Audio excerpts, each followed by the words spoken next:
Hi, my name is Dave Bodie for Tuts Plus, and thanks so much for checking out this video. In this video, we're going to be again looking at some different ways that you can use Heaviosity's damage to compose some really cool percussion beds for your projects. So in this piece, I have kind of a Middle Eastern themed, very short track, and it's got a couple of different things going on with it. It's mostly driven by Kontakt virtual instruments, but I do have some real recorded audio parts in here as well. Let me play it down for you, and then we'll go through it and check out how I'm using damage in here, as well as some other really cool instruments to make this happen.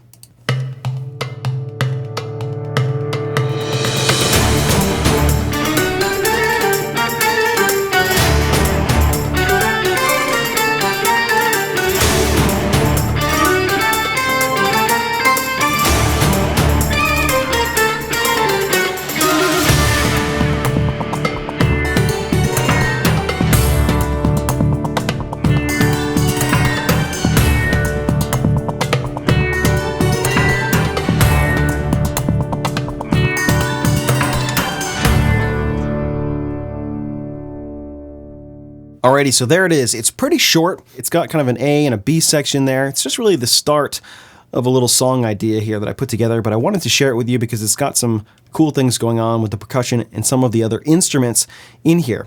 This sort of sound was inspired by a track that I heard in a video game about 10 years ago. It was Battlefield 2, and they had some really great music in that game for the load screens. One of them was this really cool piece that had a really neat Eastern vibe to it, and I always wanted to compose something with that sound. So this is kind of my first attempt, and I also wanted to mix in a little bit of kind of heavy sounding hits for kind of a cinematic feel. And I think this worked pretty well. So let me take you through what's going on here. Like I said, a lot of this is being driven by Kontakt, almost all of it, and I'll show you what I have going on here. This is my main Kontakt instance where I have most of the instruments, and you can see I'm using 6 tracks of damage here to provide the percussion elements. And I also have some African shakers. I'll expand these so you can see what's up here. I have a xylophone in here from Cinesample's Cineperc Core. And then I have a whole bunch of placeholders here. When I built this template, I just load just something that's really tiny just as a placeholder, and then I replace them. So these guys here, these Andre Winter minimized kits from Machine, aren't being used, but they're just kind of instrument placeholders. And I'm using an instrument from Heaviosity's Evolve here in the B section. This guy right here, this is Toy Dulcimer from Cinesample's Cinebells collection. A little bit of cinematic strings here, mostly staccato stuff for the full ensemble. In fact, I can unload this other stuff because I'm not using any of it. That'll save me just a tiny bit of RAM, perhaps.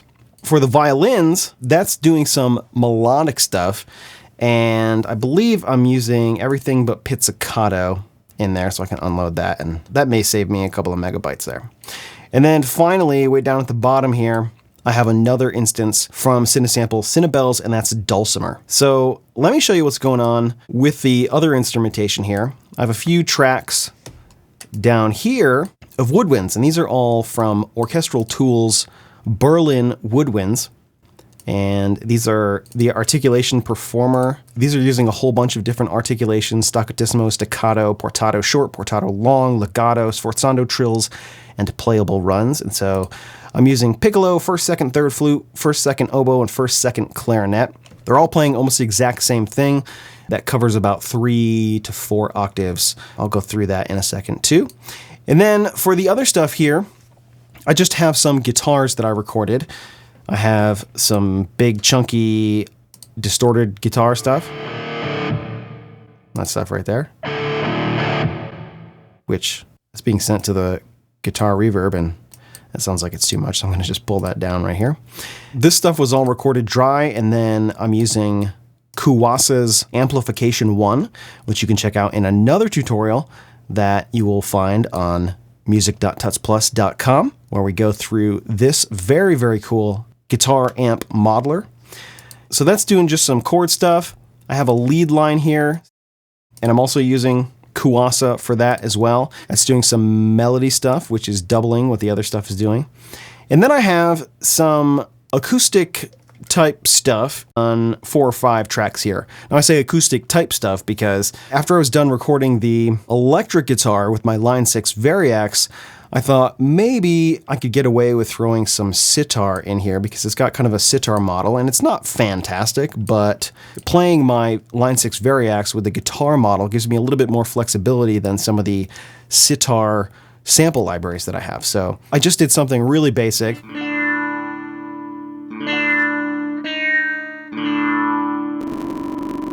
For some reason, it doesn't like to play soloed here when I'm recording this screencast. And then on top of that, I also recorded some acoustic guitar modeled stuff. Now, I did this just because at the time I was putting this together, my house was kind of noisy and I couldn't really set up my microphone and my acoustic guitar because, you know, I would have heard all kinds of extraneous noises, so that wouldn't have worked. So I did some acoustic guitar stuff here. It's just a really simple,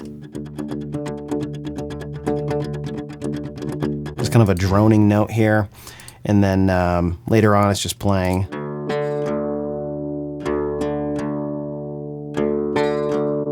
And it's all cut up because I just did one take and I recorded a little bit extra, and then I just looped certain parts that I liked and put it in stereo. And then up here I have some big strums.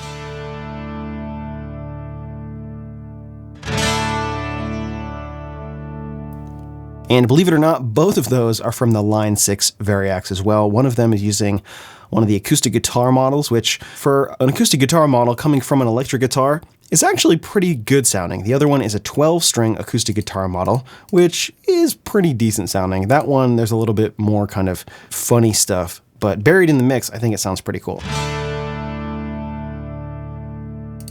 But now let's check out some of the other instruments here, particularly what's going on with damage.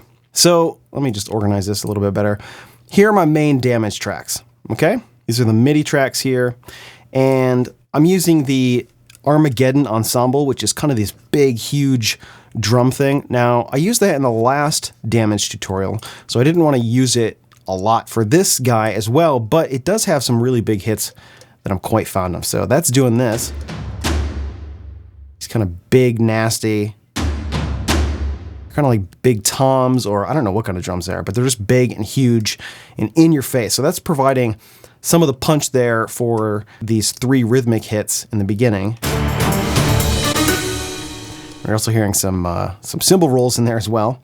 And then the second one that I used was the Ethnic Ensemble. That's doing something very, very similar as well. So it's providing the punch for those sections as well. And that's pretty much all I used those for, because for this piece, what I wanted to do was use more kind of individual ethnic drums. I wanted to use kind of smaller groupings of instruments instead of kind of a big epic drum feel, which is more of what I did in the last piece that I put together using Damage. So the next instrument in the Damage collection that I used was the Damage Metals Menu Small, and that is all this kind of stuff. So it's like little hi-hats, little bells, little tiny shakers, little metal things. I don't even know what's in there. Just little clanky things. And so that's doing just some shaker stuff in the beginning here. I do like the sound of them, and I like the way they go with the rest of the instruments. They kind of have a jangly, more of an ethnic sound than your typical studio shakers. And then in the B section, they're doing kind of a syncopated thing.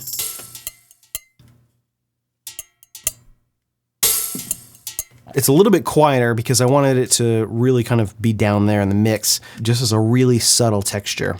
The next one that I'm using is Percussion Ethnic Drum Menu. And so this has a collection of different ethnic drums in it. And as it plays,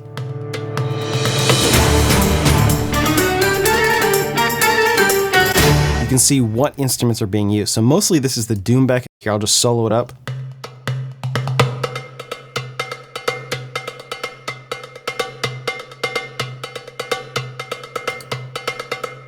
And then in the B section, we have something slightly different going on. And then I'm using another instance here. Now this is an oil drum, which sounds like this.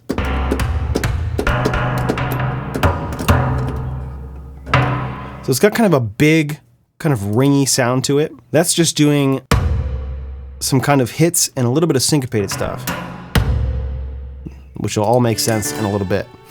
And then finally, I have one of the very cool damage cymbal menus patches, and that is just cymbal rolls and cymbal hits. And it's got all kinds of really cool stuff in there, from your standard kind of crash and suspended cymbal stuff, and also some really neat splash cymbals and China cymbal hits and rolls and things of that nature.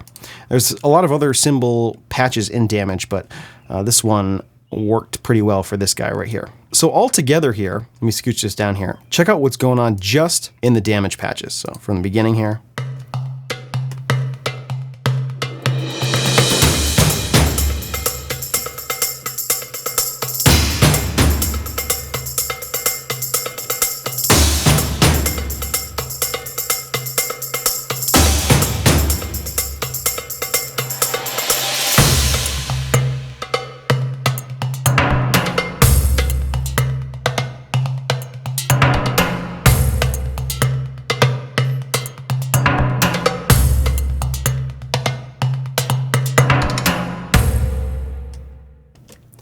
And that's pretty much it. Now, it is joined with a few other rhythmical instruments, but that's kind of the core of the percussion section there. And what I like to do when I'm composing, when I'm writing these parts, is usually I'll go a little bit heavy on the rhythmical stuff, and I'll take it and I'll tweak it for this part right here in the B section. For this one, it's actually the way I played it, and I just cleaned up the rhythms. I did play this one a few times to get kind of the feel that I was looking for.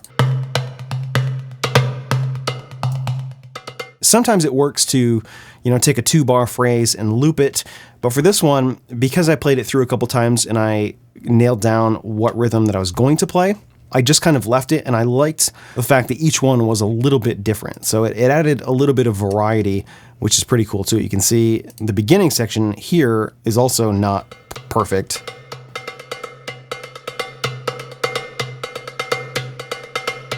It's all generally the same. The dynamics shift kind of all over the place. They're not perfect. Now, in the mix, you can't really tell that, but it does give a little bit more, humanization to the feel of this. It's a subtle thing, but I think it works pretty well. Now, some of these other sections here, you can see that I just did a loop. This is just the shaker stuff. Just took 2 bars, or however long it is. Yeah, 2 bars, and I looped it.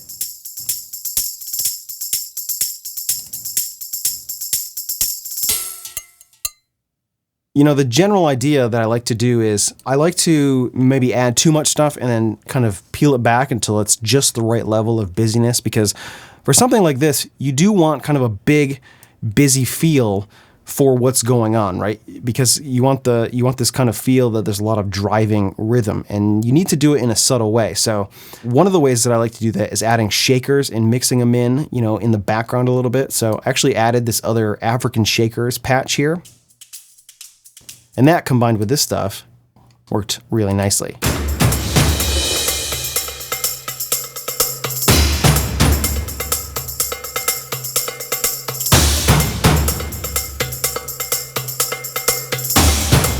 It's very subtle. You almost, it doesn't add a lot. It's not obvious, but there's just a little extra jangly stuff in there, because I do have that one mixed down pretty good. You can see it's pretty far down in the mix there.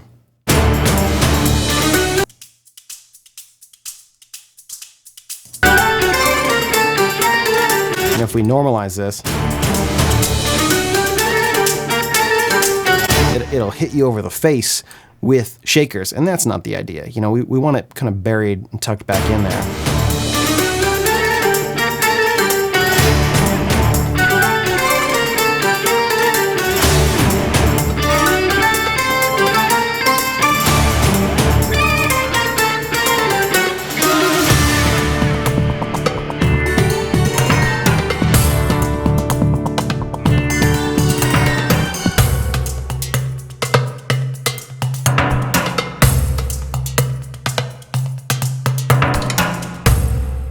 See, the individual parts sound kind of dumb, right? They sound very boring. They're not very interesting. You scratch your head a little bit and go, that doesn't sound like it fits at all. But it kind of works to layer them in. So, the doumbek here in the ethnic drum menu patch is providing the bass for what's going on here in this B section here. I'll loop just a little section so you can see what I'm talking about.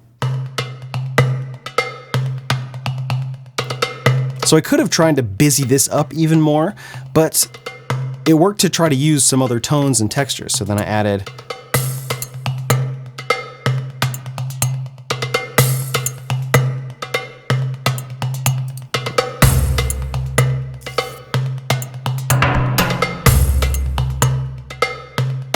and then the shakers.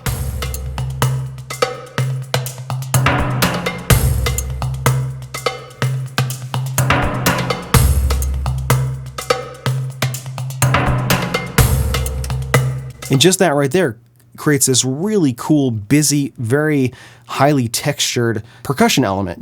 We're covering lots of frequency ranges. We have some big low stuff in the oil drum. We have kind of the middle of the road, upper mid frequency stuff with the doumbek, and then the metals and the shaker stuff are providing the nice high-end sizzle. That works really well there. Now, the other rhythmical thing that's helping in the B section here is this patch from Evolve, which is down here. And let me show you that here in Kontakt.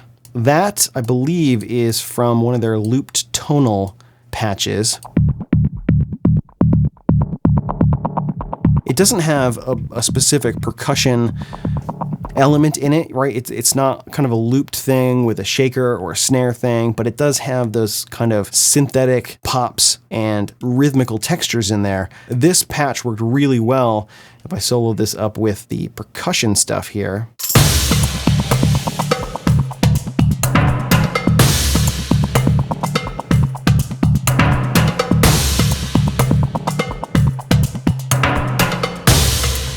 You can tell that it's definitely adding something with those really cool synthetic kind of delays and things of that nature. So that's pretty much what's happening in the percussion stuff there. Now, as far as the other stuff, there's a lot of other rhythmical busyness going on, and let me walk you through that really quick. I have some birds here that are going nuts outside. Just ignore the birds. The main part of the melody here, I started with this dulcimer.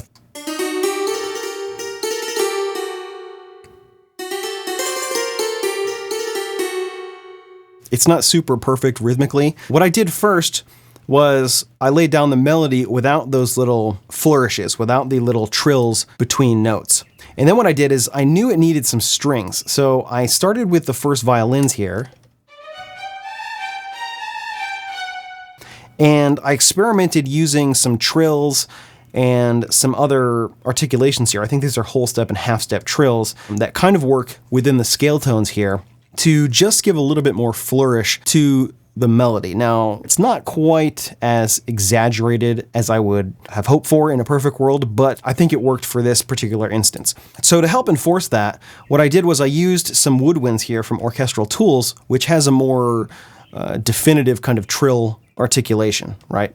These have dedicated sforzando trills, measured trills, and other stuff. So I kind of doubled what's going on here in the violins with the woodwinds.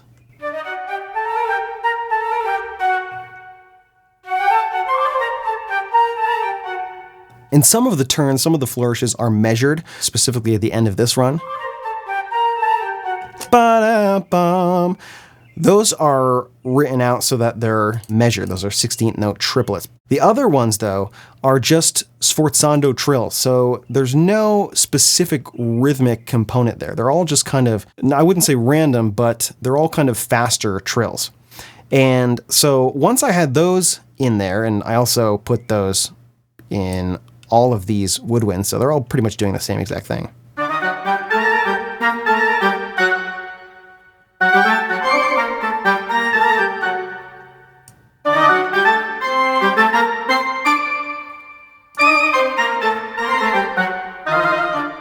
Once I had that there, I felt like the dulcimer really needed to kind of mimic that trill action as well, because without it, we had kind of a sustaining thing with these other instruments, and the dulcimer just kind of quickly died away and got buried. So adding that added a really nice feel.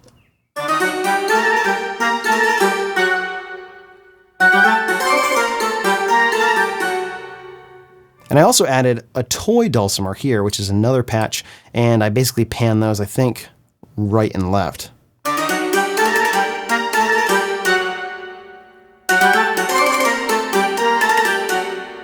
In the B section, I just had the violins. They're basically doing octaves because I didn't want to load the second violins.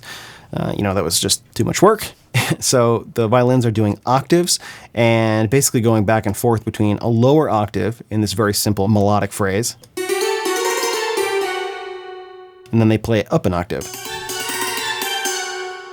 And then I just alternate back and forth between the dulcimer and the toy dulcimer when it jumps up and down the octave. And so that's pretty much what's going on there. Now also, I added a xylophone to give it a little bit more percussive punch. And that's basically doing the exact same thing as everything else. We just have this.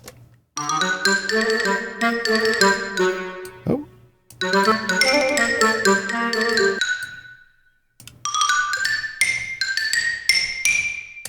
That combined with these other elements here, dulcimer, violin, and these guys here.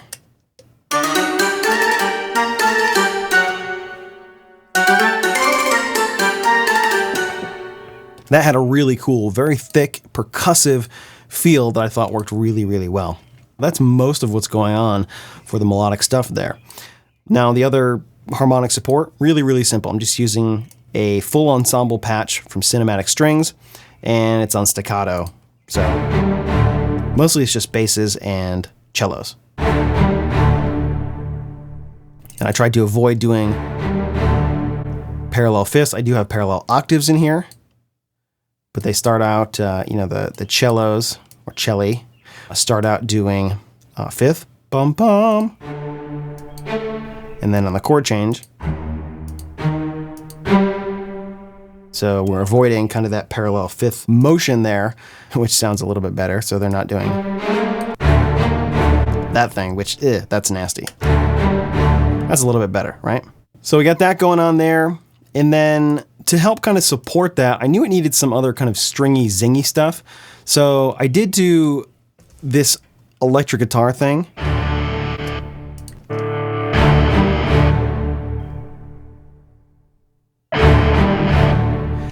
And, this didn't come out, this wasn't perfect, but I thought it added a little bit of that grit that I was looking for the big hits. I could have used a synth, but it was just pretty quick and fast to do it on electric guitar. Now for this beginning section here, all I did was I took this chord that I played at the end, I put it over here, I reversed it, turned it way down, and that's how I have this little crescendo thing, this little backwards chord. Now what I think really makes the feel of this piece work are the other guitar chords that I recorded very hastily. Check out what it sounds like now with the big strums.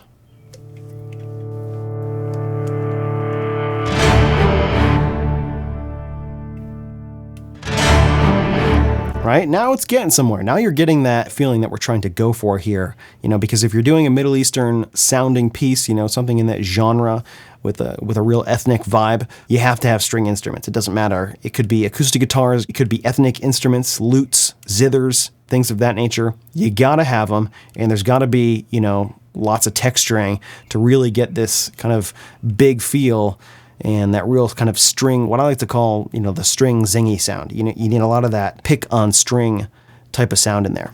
And what really helps, I think, is this track right here that I recorded again with my Line 6 Variax. Not the best thing in the world, but it really, really works. Check this out.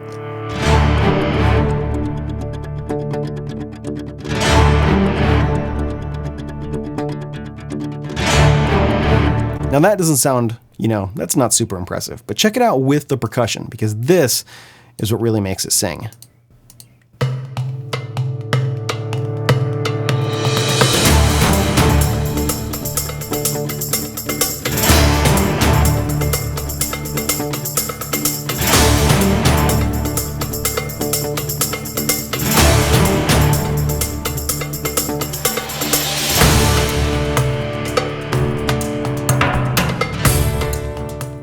It really helps to drive what's going on here. Now, I didn't play for you the electric guitar part with the rest of the melody stuff. But that is also doing... It's basically doubling what's going on with these other instruments. So check this out.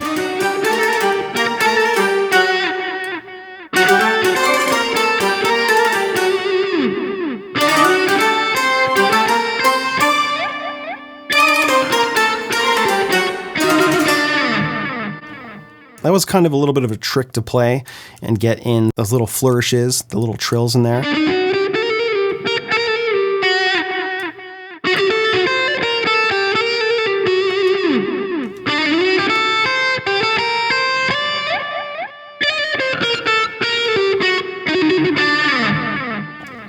You know, it's a little bit sloppy jalopy,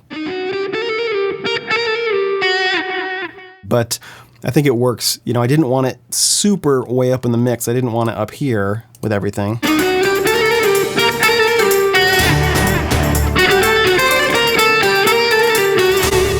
I really wanted it kind of down, more of a supporting character, but just enough in the mix so that you can hear that there was some electric guitar in there.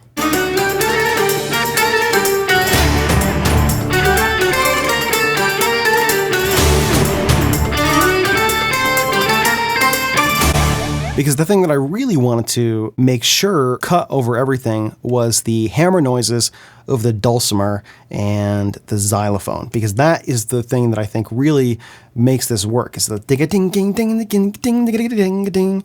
You know, it's that stuff, because it really helps to push what's going on in the rhythm section, being driven by damage, is this stuff right here. I mean, just check out just the rhythmical elements of the melody.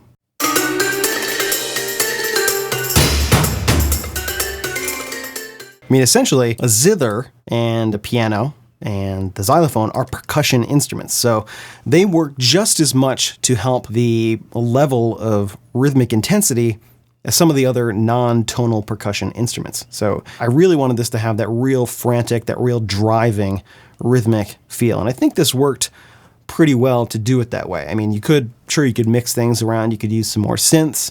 You know, you can give it a completely different feel. I was trying to keep it simple and as stripped down as possible, because once you start adding a lot of stuff, it's hard to control your mix, because a lot of the sample libraries are wet sounding, so too much reverb can just sound like a huge mess. So very specifically, I'll show you what I did here.